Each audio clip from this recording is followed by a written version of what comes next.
Talking about the IT space today, the biggest drag on the space is definitely TCS after a mixed set of earnings rather and the announcement on the buyback. So let's go and understand from our IT expert.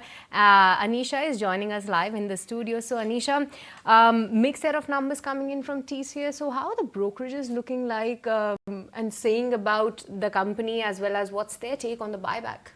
Buyback is a bit of a miss versus expectations, so I'm guessing that's why a lot of the analysts might be supporting the view that you should tender in the buyback, because in the near term the valuations will be capped. That's the brokerage verdict coming in, that there is a near-term uncertainty, near-term weakness, and on account of that expect Q3 to be a bit weakish. The big question of course has actually moved on to FY25 because the holders or the investors of the stock have pretty much given up on FY24, given first half is usually better than the second half and the first half has already been quite disappointing. So yes, FY24 is going to be a bit of a washout, but what about FY25? Because the deal win momentum has been very strong, and that's why I was expecting there would be some sort of buying which might come in towards the lower end of that range of the stock. Hasn't happened yet because maybe they're waiting for that further weakness to continue into Q3, given it's a seasonally weak quarter. But as you pointed out, it was a mixed set that TCS reported. Big beat when it comes to the margins. There was a big positive coming in from the UK growth as well, which was around 10.7%, and then of course buyback, a bit of support coming in. In terms of the negatives, the headcount declined quite sharply by over 6,300, and that tells you that perhaps the company is not too confident about the near-term uncertainty with respect to when the recovery is going to be. Otherwise, they would have added the headcount to execute as well. They did point out that a lot of customers are looking at reprioritization. They are not cancelling the orders, but there's a lot of reprioritization happening, as well as pause in terms of project execution. That's having an impact. Net, I think the valuation at 27 times forward earnings is something which is going to be a limiting factor. The stock has done all right. If you look at it on a YTD basis, I think it's up in like double digits. So it's done okay for itself. But from here on, the upside will be capped because there's no fresh trigger for anyone to buy the stock. Right, absolutely. In fact, Anisha, earlier on, you actually spoke to the management of TCS. I'm going to say HCLTech. TCS. That will also happen. I'm sure you're the only one who's busy, and I think you're the only one who will be the happiest among the research team because all your top major companies will be done with earnings while everyone will just get started. But you just spoke to the TCS management. Definitely, they did say that they're preparing for the helicopter shot winning. But let's hear out the commentary coming in from the management when it comes to the revenue, the top line, the margins, where they see it headed from here on. Then we'll talk about Infosys and HCLTech with Anisha. See, to some extent it's broad-based, but we've been explaining it last quarter also. Okay, the trend is same. Essentially, clients want to invest and invest in newer technologies. So technology adoption is very high, and given the macroeconomic uncertainty, there is also a lot of request towards cost optimization projects. So we are able to sign new projects, and the project that we sign, we continue to execute them and they yield the revenue as planned.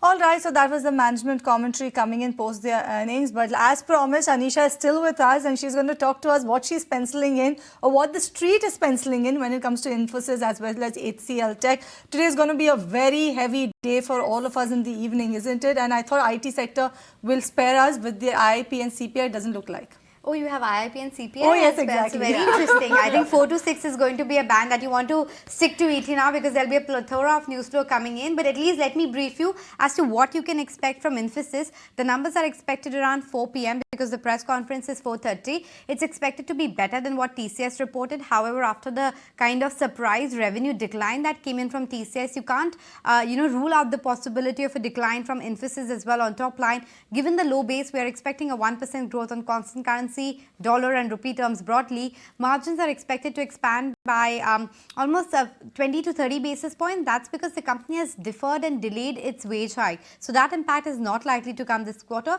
Plus some efficiencies will kick in. As a result, the profitability should jump up somewhere between 3 to 4%. The bigger question, of course, is going to be the guidance. A sharp cut was already done last quarter, 1 to 3.5% is where it stands. Any revision to that is something that you need to watch out for. And of course, the commentary going forward, headcount trend was quite disappointing for TCS. Is it something that happens for Infosys or not? Deal wins has not been a worry for the entire system, so that will be very strong. But of course, you'll have to watch out for the commentary. Quickly shifting to HCLTech as well, if I can, because that number is expected somewhere between 5:30 to 6:30 p.m. The expectation is that it's going to be a good set. 1.4% kind of growth is what we are envisaging at the top line level. The margins are expected to expand by almost 60 basis points for the number to come in at 17.6%, and that will drive the profitability higher by 5%. Remember, for HCLTech, there was a inorganic acquisition that they had done, so that will support the top line. Having said that, there's a very wide range as far as constant currency expectation is concerned. So let's see what they deliver. Again, they had also given the guidance of 6 to 8% growth. Whether they are looking at maybe narrowing that or any change to the guidance is important to track. Commentary about FY25 and the margin, how did they stick to the 18% margin band is something that we'll have to watch out for. So lots of questions. Let's see how many of them gets answered today evening. If not today evening, I'm sure you'll take them tomorrow, isn't it? With the management. I'll try to. Let's see what they deliver. But definitely, guidance will be the key to watch out for both of these companies, because for Infosys, we have seen that cut happening. So let's see if there's a fresh trigger or not, because for TCS, you said that there wasn't any fresh trigger and that's why they declined. But thank you so much, Anisha, for joining us today on the studios and helping us find out that what exactly that the street is penciling in for the upcoming IT companies, that is Infosys as well as HCL Technologies. Anything, Sharif? Yes, absolutely. I wanted to introduce Kunal as well, who is here with us to talk about the earnings and also the IT sector as a whole. Along with Kunal, we also have Sneha Poddar joining us on the show. A very good morning to both of you all. Thank you so much for joining us on ET Now. And I like how Kunal was patiently waiting for Anisha to talk about the TCS numbers, Infosys as well as HCLTech, what we're expecting. So Kunal, you can go first and tell us, among the IT pack, which one are you betting on? I know it's very difficult technically to chart these companies given the fact that they will be moving on news flows, isn't it? But on the charts, how are they looking for the medium term at least? No, frankly, I think I was actually glued towards the conversation at the point when you said 4 to 6 p.m. you guys have to work hard, and 3:30 the market closes. So We'll make sure that today we call you to give the instant analysis, or at least on the charts for HCLTech and TCS. I'm going to make sure that Abhishek is listening to this and he'll note down, isn't it, Abhishek? Thankfully, there is no technicals for IIP and inflation and everything. Oh yeah, yes, that's true. Okay. So on the IT pack, largely, I think what you're seeing right now is a very sustained and a calibrated kind of an upward move for these large cap IT stocks. And I not call it today, but I call it from the September 2022 lows when TCS was sub 3,000 or 3,000 odd levels. Infosys was around that 1,200 odd mark, hovering at those points for itself. What we need to now see is that IT stocks from that 2022 September lows, they've done pretty well for themselves. So climbing up very gradually 10, 15%, 20% on large cap stocks. Many mid cap names have actually risen more than 40% or 50% from those lows. I think that's a hallmark feature, which means that there is an absorption capacity of any kind of a shock or negative news flow into these stocks. And I would probably believe that corrections like what you're seeing today for large cap names like TCS, etc. And in case if the correction leads to these stocks coming to their respective 50-day moving averages, I believe that that could be a very good buying opportunity. So my stance is bullish on the larger cap IT names as well as few mid cap IT stocks, and I believe retracement towards your 50-day moving average should be taken as a buying opportunity. Okay, but any specific pick or any specific stock that is on your radar, Kunal? So from the mid-cap IT name, Birla Soft is something which looks very attractive. That's a stock which I've been highlighting in a few weeks back also. I would believe that the stock should be able to surpass the previous highs of 2020-21 for itself. So Birla Soft is from the mid-cap IT space. You can also look out for larger cap names. I would be bullish on the likes of Infosys, even from current levels where the stock is trading 1300 plus approximately, and even Tech Mahindra. I think the stock is due for a breakout on the upside. So that's another large cap name to watch out for. So Tech M, Infosys as well as Birla Soft are the counters that you need to be looking out for when it comes to the technical outlook on the IT space. But Sneha, very good morning to you first of all, and what's your take on the IT space after a disappointing, rather not a great set from TCS? We are seeing the stock under pressure, but even all these large cap IT names just ahead of the earnings from the likes of Infosys, TCS are also reeling under pressure. So do you believe that there could be some surprise or some bit of a a positive news when it comes to the guidance rather or the deal momentum from the large cap IT space, and where will be your preference? Like, you will go with the large cap names, or somebody can enter afresh in the mid cap space where you are finding opportunities? Sure. Very good morning. So as you mentioned, we know that the results would be a little disappointing because of the near-term headwinds. Clearly H2 would be we can't expect any great numbers in H2.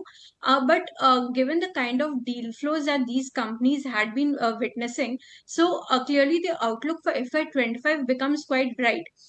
So all these the new orders that these companies are winning obviously provides a good revenue visibility for FY25. That's why I have a hope that in FY25 the numbers would largely bounce back, especially on the low base. And moreover, if you look at the valuation front, so valuations have corrected meaningfully over the last 2 years. We are quite positive on the IT service industry from the medium to long term perspective. As a near term pain, obviously, as I mentioned, in H2 would continue. So we prefer tier one companies because there the visibility is quite clear in terms of deal wins, and plus the valuation comparative to the mid-size IT companies is much more comfortable. So the 1 year forward like average P for the tier one companies is anytime around 2025 compared to the mid-cap IT companies, which is trading at a sharp premium. So we prefer tier one IT companies, and therein TCS remains our top pick because clearly we see TCS. The revenue visibility is much more stronger given the large deals that TCS has announced over the last in H1. We prefer TCS in the overall tier one space. If at all one has to look at tier two companies, then we prefer Signed because we expect good performance from the company given the overall revival in the aerospace vertical and the easing challenges in the from the railway and the communication side, wherein the company has a strong presence. So Signed in a mid cap space and TCS in the large cap space. That's a pick coming in from both of our experts when it comes to the IT sector, be it the mid-cap space or the IT large-cap space. But on that